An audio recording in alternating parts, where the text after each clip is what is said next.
The twin suns of Tertius 7 cast long shadows across the salvage yard when the sleek black transport descended without warning.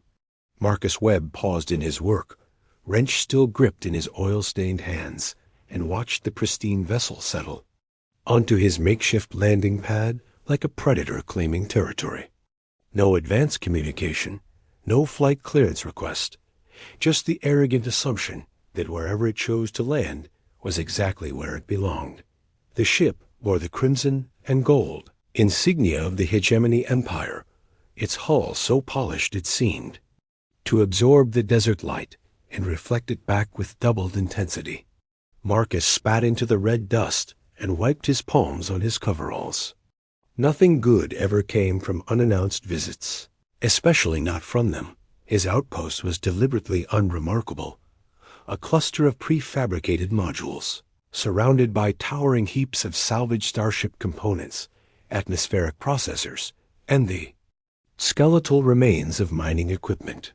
The kind of place the hegemony usually ignored, which was exactly how Marcus preferred it. He'd been running legitimate salvage operations here for 3 years, ever since he'd bought out his military contract and decided civilization could manage without him. The transport's cargo ramp descended with hydraulic precision, releasing a wave of recycled air that smelled like antiseptic and authority. 2 figures emerged, a tall man in an immaculate gray uniform, and behind him, something that made Marcus's breath catch in his throat. The uniformed man approached with measured steps, his boots clicking against the metal ramp. He was pale, sharp-featured, with the kind of cold eyes that suggested he'd seen too much and felt too little. A hegemony administrator, Marcus realized, the worst kind of bureaucrat, the sort who delivered death sentences with the same emotional investment as reading shipping manifests. Marcus Webb, the man said, consulting a data tablet. Not a question, just confirmation. Former staff sergeant, 42nd Engineering Course, current proprietor of Webb Salvage and Reclamation. That's what the sign says, Marcus replied, gesturing to the faded placard beside his workshop. You need something scrapped, or are you just lost? The administrator's thin lips curved in, what might have been a smile on a more human face. On the contrary, we're here to make a delivery, a token of appreciation for services rendered. Behind him, a hover sled drifted forward, carrying what appeared to be a stasis pod. But as it drew closer, Marcus could see through the transparent aluminum viewing panel, and his stomach dropped. Inside lay a woman, or something that had once been a woman. Her skin was pale blue-gray, marked with intricate silver patterns that seemed to shift and flow like liquid metal beneath the surface. Long dark hair floated around her face in the suspension fluid, and even in unconsciousness, her features held an otherworldly beauty that was both mesmerizing and deeply unsettling. 3 years ago, the administrator continued, you provided emergency assistance to hegemony transport, 7,749 Delta. The vessel was carrying High Counselor Thane and his retinue when it suffered cascade drive failure near your position. Marcus remembered. The transport had been dead in space, life support failing when he'd intercepted their distress signal. Any decent human being would have helped, but the hegemony didn't operate on the same moral framework as decent human beings. You refused payment at the time, the administrator said. The hegemony does not forget its debts. I don't want payment now either. Unfortunately, that option is no longer available. The man gestured to the stasis pod. This is Nira, designation. Warrior Class XK7. She was part of our Zelhari integration program, a promising experiment in bio-enhanced combat personnel. Marcus had heard whispers about the Zelhari, an alien species the hegemony had encountered in the Outer Rim, though rumors suggested the meeting had been somewhat less diplomatic than official reports indicated. They were supposed to be naturally empathic, highly intelligent, with intelligent, almost supernatural ability to read emotional states and adapt their behavior accordingly. perfect candidates for specialized military roles, assuming you could break their natural pacifism and rebuild them into something more useful. She's defective, the administrator continued matter-of-factly. Neural conditioning failed to achieve desired parameters. Subsequent attempts at recalibration resulted in cascade psychological breakdown. Standard protocol calls for immediate recycling, but he paused, that cold smile returning. Given your service to the hegemony, we're prepared to offer alternatives. Alternatives? She's yours, Mr. Webb. Do with her what you will. Entertainment, labor, spare parts. We leave such decisions to your discretion. Consider it a gift. Casual way he said it, entertainment made Marcus's hands clench into fists. And if I refuse? Refusal would constitute rejection of official hegemony gratitude. The implications for your business license would be significant. The threat hung in the air like ozone before a thunderstorm. Additionally, refusing delivery would simply confirm our assessment that she has no remaining value. The recycling process would proceed immediately. Marcus looked at the pod again. The woman Nira seemed smaller than she had moments before, more fragile. Her face, peaceful in artificial sleep, showed no sign of the psychological breakdown the administrator had mentioned. But he could see the telltale scars along her temples, the subtle discoloration around her eyes that suggested neural interface. Implants. They tried to rewire her brain, and when that hadn't worked to their satisfaction, they decided she was trash. How long has she been under? 14 months. Medical assessment suggests she may never achieve full consciousness again. Brain activity is minimal, motor function compromised. In all likelihood, you're receiving an expensive piece of furniture. The administrator was lying, or at least not telling the full truth. Marcus had spent enough time around military types to recognize misdirection when he heard it.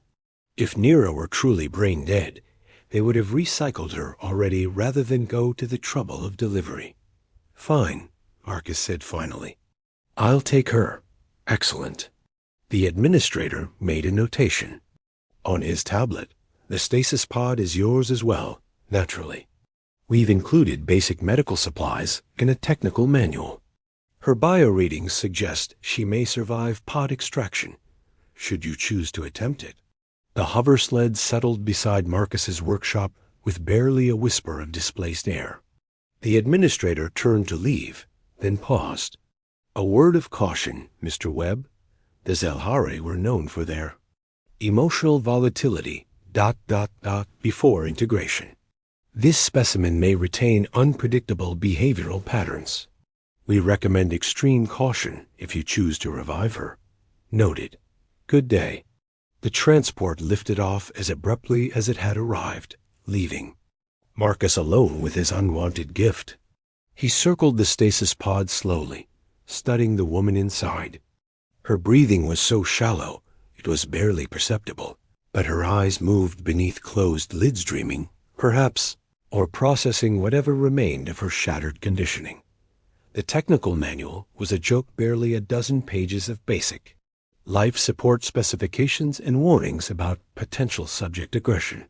Nothing about Zelhari physiology, nothing about treating neural interface damage, nothing useful.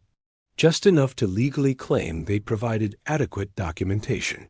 Marcus ran his fingers along the pod's control panel. The readouts were in hegemony standard, but he'd worked on enough of their equipment to understand the basics.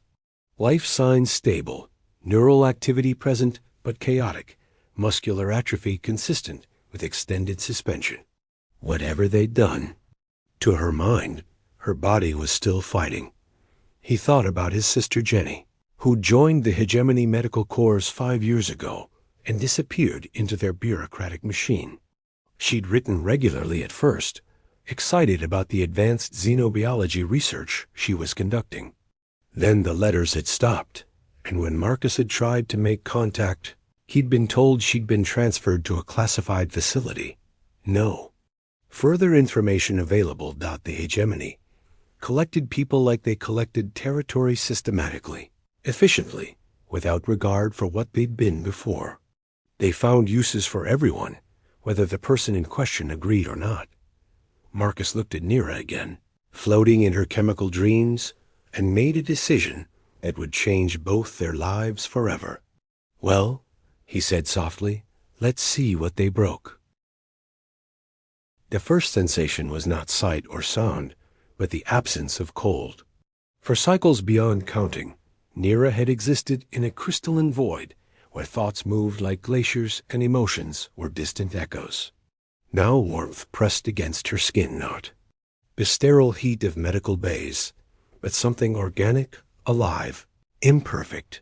Her eyelids fluttered, fighting against the weight of artificial sleep.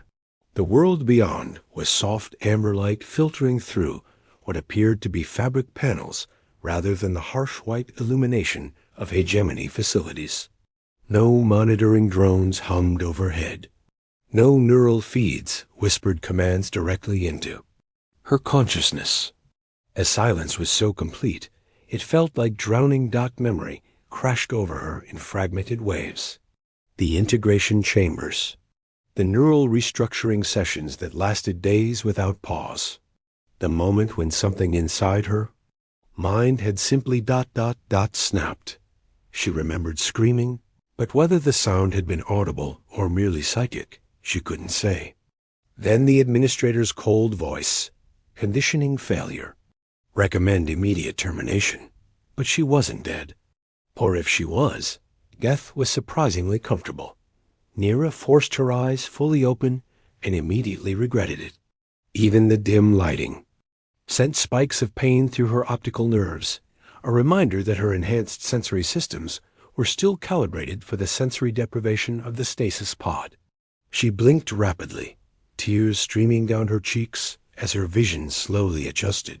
She was lying on something soft, an actual bed, not a medical platform. The walls around her were curved metal painted in muted earth tones, patched in several places with mismatched panels that suggested ongoing repairs rather than institutional maintenance. Personal possessions lined makeshift shelves, books with worn spines, mechanical components that served no obvious purpose. A framed photograph of a human woman with kind eyes. This was someone's home. Nira tried to sit up and immediately discovered the extent of her physical deterioration. Her muscles screamed in protest, atrophied from months of suspension. The neural interfaces along her spine sparked and misfired, sending conflicting signals to limbs that no longer responded with Salhari grace. Her enhanced hearing, once capable of detecting heartbeats through starship halls, now struggled to process the simple ambient sounds of ventilation and life support. The worst damage was psychological. The hegemony's conditioning protocols had attempted to overlay human military discipline onto her naturally empathic Zelhari psyche. The result was like trying to run two incompatible programs simultaneously.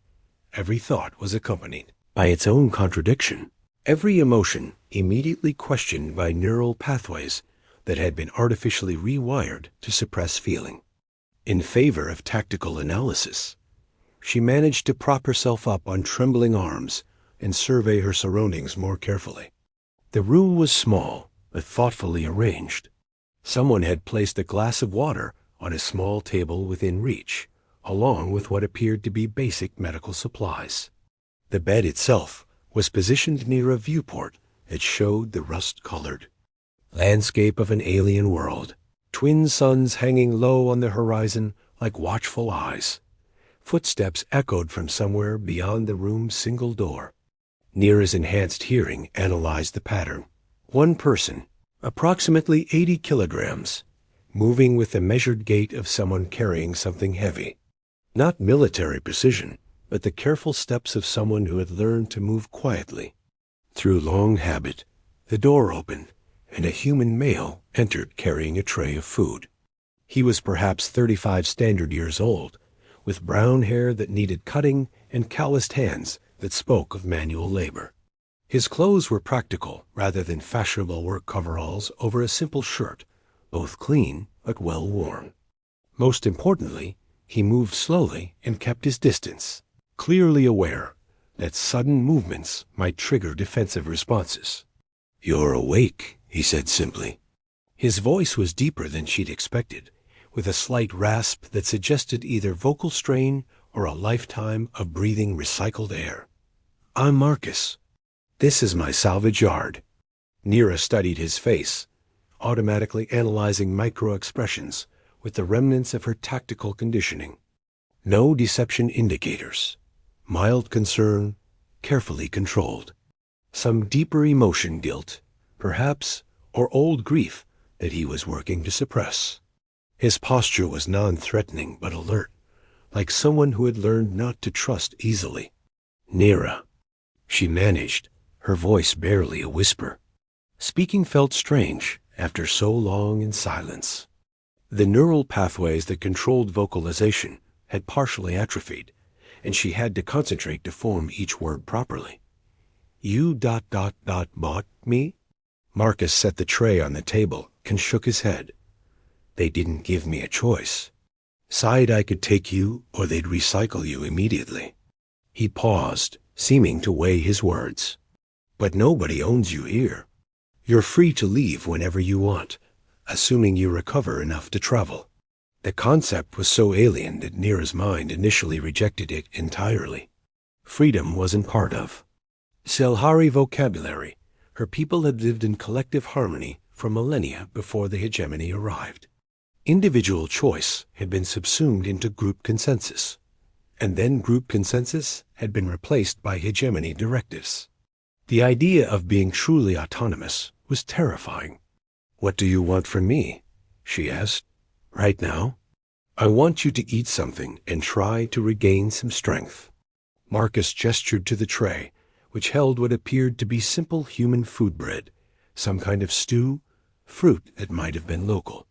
"Later, when you're feeling better, maybe you can tell me what they did to you, if you want to." Nira reached for the water glass with shaking hands. The liquid was clean, slightly mineral-tinged, nothing like the nutrient solutions she'd been fed during conditioning. It tasted like ... nothing in particular, just water. Somehow, that was more precious than any exotic flavor. "They tried to make me into a weapon," she said after drinking half the glass. The words came easier now, her voice gaining strength.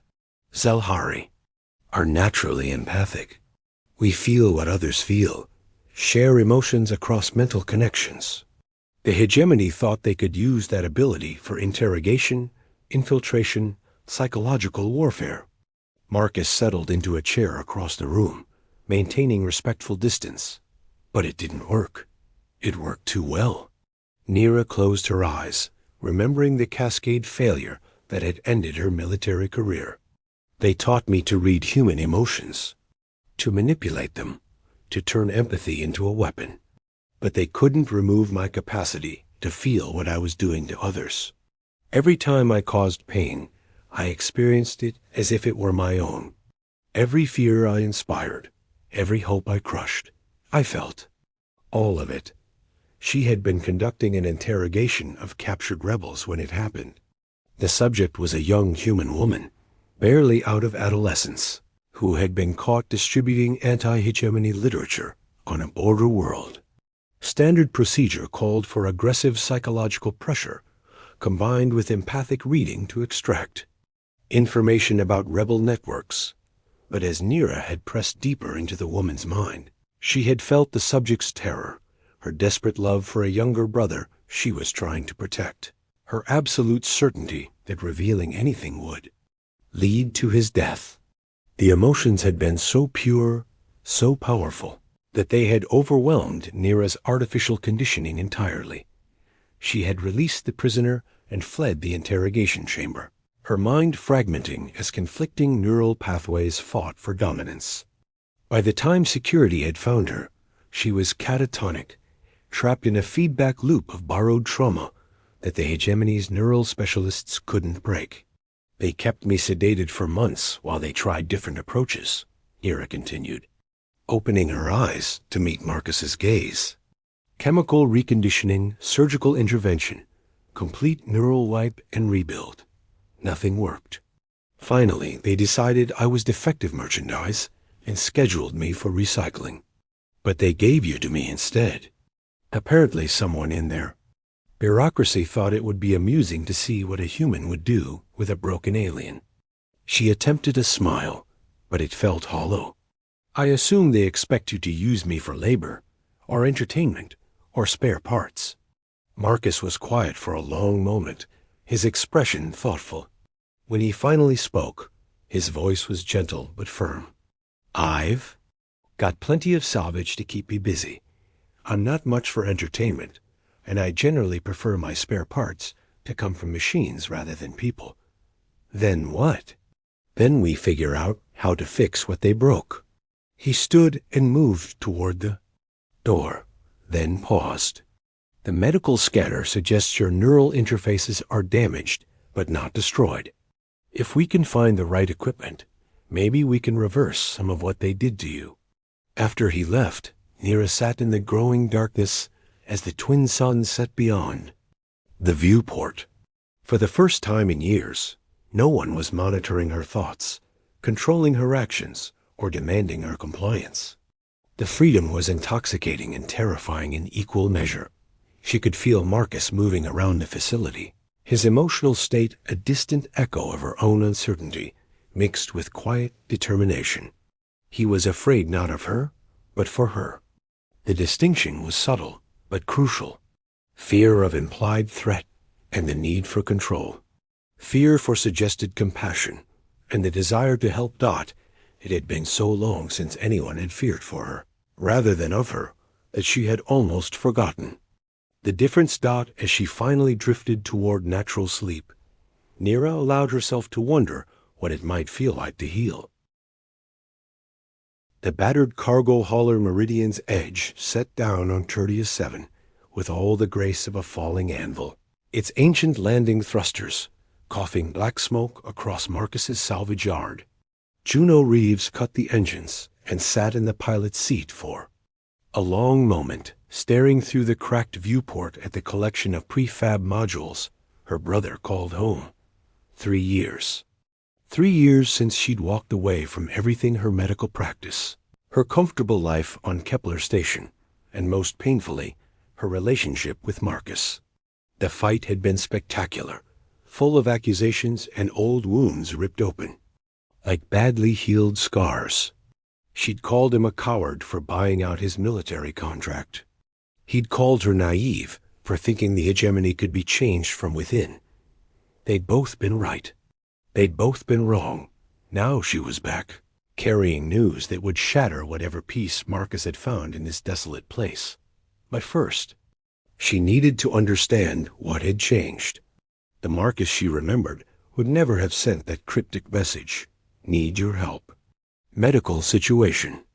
Can't trust anyone else. Juno gathered her medical kit and descended the cargo ramp, her boots crunching on the rust-colored sand. The twin suns were reaching their zenith, turning the air into a shimmering mirage of heat that made her lightweight. Jumpsuit clung uncomfortably to her skin. She'd forgotten how harsh frontier worlds could be, all sharp edges and unforgiving. Conditions that stripped away civilization's comfortable illusions. "Marcus!" she called out, shading her eyes against the glare. "I got your message. What's the emergency?" Her brother emerged from the main workshop, and Juno was struck by how much older he looked. His hair had more gray, his face more lines, and there was a weight to his movements that spoke of burdens carried too long. But his eyes lit up when he saw her, and for a moment they were children again, before duty and idealism had driven them apart. "Juno." He approached cautiously, as if afraid she might disappear like another desert mirage. "I wasn't sure you'd come. Your message made it sound like life or death." She studied his face, automatically cataloging signs of stress and exhaustion. "What's wrong? Are you sick?" "Not me." Marcus glanced back toward the residential modules, then met her eyes again. "I need to show you something. Someone. But I need you to promise you'll hear the whole story before you make any judgments. Since when have I ever been judgmental? Since always.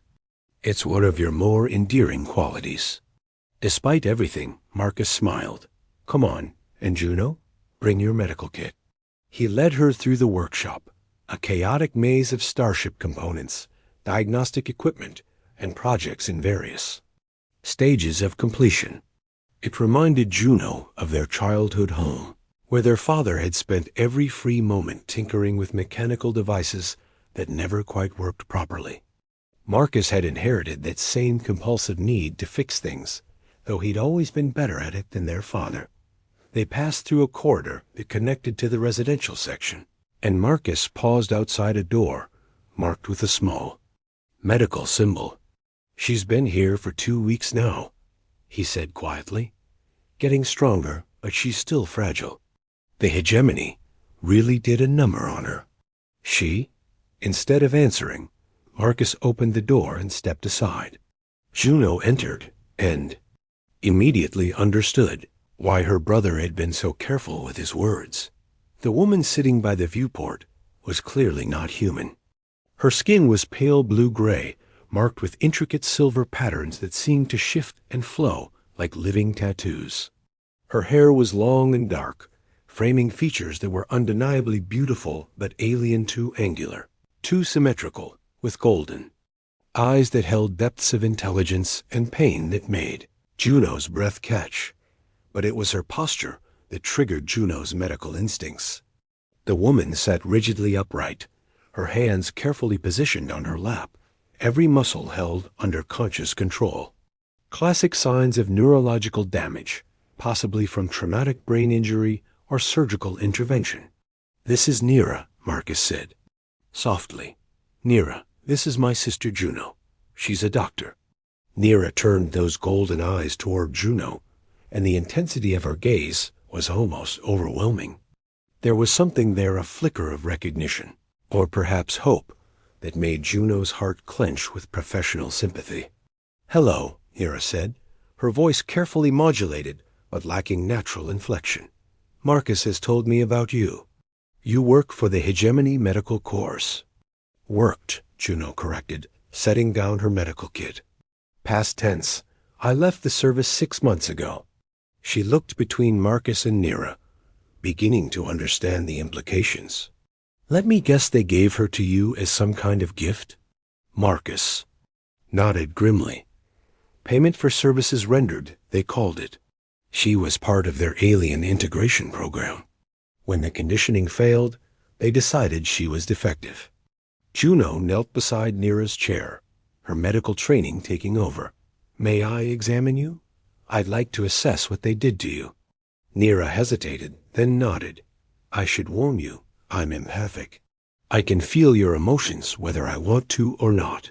It's uncomfortable for most humans. I'll manage.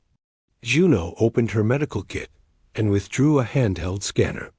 Can you tell me what you remember about the procedures they performed? As Nira spoke, describing months of neural conditioning and psychological restructuring, Juno ran the scanner over her head and spine. The readings made her stomach churn with professional outrage. Multiple neural interface implants, some of them crudely installed. Evidence of repeated surgical interventions. Brain chemistry altered by aggressive pharmaceutical protocols. They tried to rebuild your entire personality, Juno murmured, studying the data. Override your natural empathic abilities with artificial behavioral patterns. It's barbaric. It was necessary, Nira said quietly. My people are not naturally aggressive.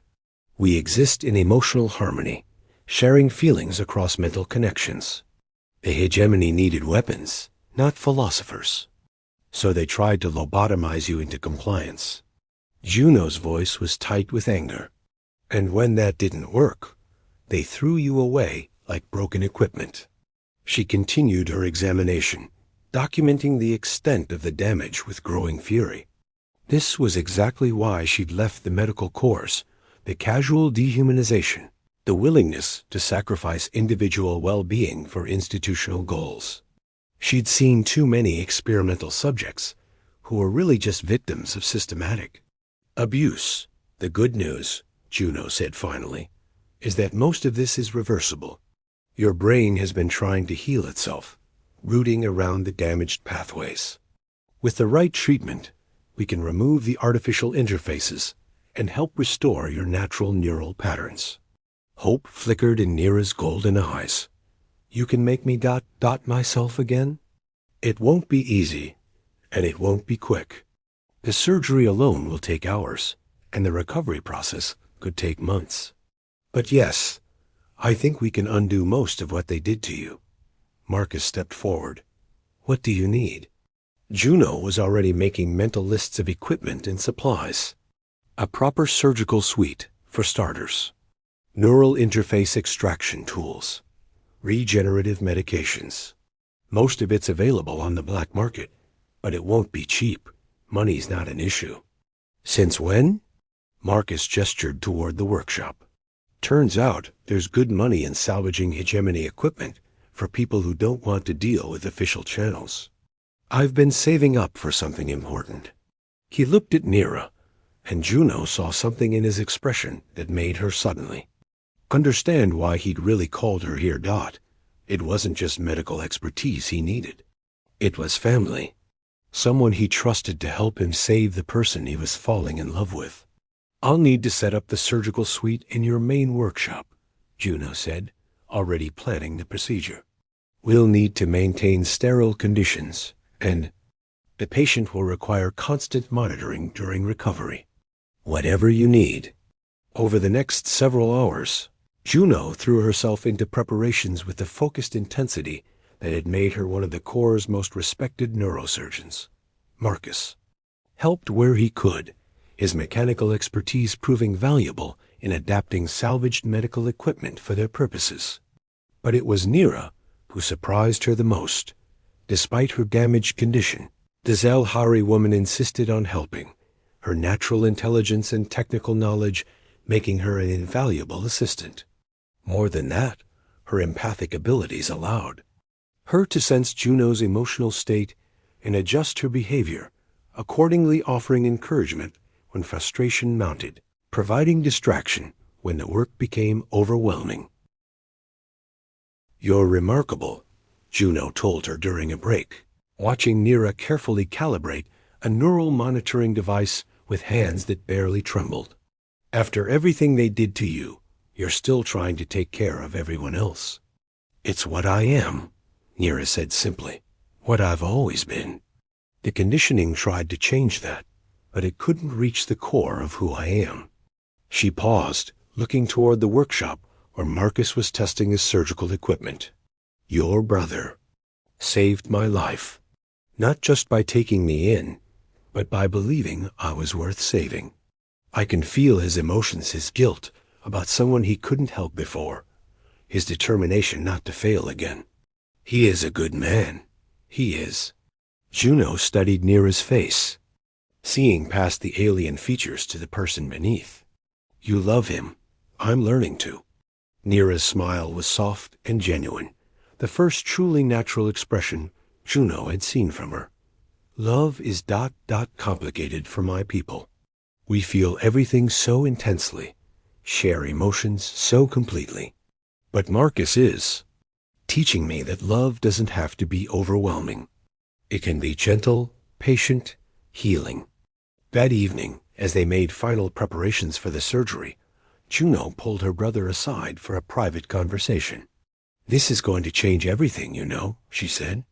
If we succeed, if we restore her natural abilities, she'll be able to feel emotions more intensely than any human. Are you prepared for that kind of relationship? Marcus looked through the workshop window at Nira, who was reviewing surgical protocols with the methodical precision of someone trying to prepare for every possible contingency. She's already changing everything, he said quietly. Having her here, watching her fight to recover, seeing her refuse to let them win, it's made me remember who I used to be, who I want to be again. And if the hegemony comes for her, then they'll have to go through me. The surgery began at dawn, with Tertius Seven's twin suns casting long shadows across the improvised operating theater. Juno worked with steady hands and absolute focus, carefully extracting the neural interfaces that had been forced into Neera's brain. Each implant that came free was a small victory, a piece of the hegemony's control that would never touch her again. Marcus monitored her vital signs while Juno worked, his presence a steady anchor in the emotional storm that surrounded any major surgery. But it was Neera herself who provided the greatest strength, her empathic abilities allowing her to remain conscious and cooperative throughout the procedure, sharing her own determination with everyone in the room without hours passed. The most delicate work involved repairing the pathways where artificial conditioning had tried to override natural empathic responses. Juno had to proceed by millimeters, guided by scanners that showed her the difference between healthy Zelhari neural tissue and the scar tissue left by hegemony interventions. Finally, as the suns reached their zenith, Juno made the last incision and removed the final interface. Neera's brain scans showed clear, natural patterns for the first time in years. "It's done," Juno whispered, exhaustion making her voice hoarse. "The rest is up to you." Neera opened her eyes and looked around the room with wonder. Color seemed brighter, emotions more vivid. She could feel Marcus's love and relief, Juno's professional satisfaction mixed with genuine affection, even the contentment of the workshop's automated systems humming in harmony. "I can feel everything," she whispered, tears streaming down her cheeks. "It's beautiful." 3 days later, as Neera recovered strength enough to walk without assistance, Juno prepared to leave. Her ship was loaded with supplies and equipment payment. From Marcus for her services, though they both knew the debt could never be fully repaid. "Where will you go?" Marcus asked, standing beside her cargo ramp as Tertius Seven's evening winds began to pick up. "Rim worlds, probably. There are a lot of people out there who need medical help and can't afford official channels." Juno smiled at her brother. "Turns out I learned something valuable from watching you two heal each other. Sometimes the most important medicine is just believing someone is worth saving." She hugged Marcus goodbye, then turned to Neera, who had insisted on walking down to see her off, despite still being weak from surgery. "Take care of him," Juno said softly. "He needs someone who understands that fixing things is how he shows love." "I will," Neera promised. "And Juno, thank you. You gave me back myself." As the meridian's edge lifted off into the gathering darkness, Marcus and Neera stood together watching its lights disappear among the stars. The salvage yard was quiet around them, filled with the comfortable sounds of home. "What happens now?" Neera asked, leaning against Marcus's shoulder as her enhanced senses drank in the desert night, the whisper of wind through metal, the distant calls of nocturnal creatures, the steady rhythm of his heartbeat. "Now we figure out what comes next," Marcus said, his arm around her waist. Together. Above them, the stars wheeled in their ancient patterns, indifferent to empires and conditioning protocols and the small acts of love that made the universe worth saving. In the distance, ship lights moved across the sky traders and travelers, refugees and dreamers, all carrying their own stories of loss and hope. But here, in this moment, on this rust-colored world at the edge of civilization, 2 broken souls had found each other and become whole. And that, perhaps, was miracle enough.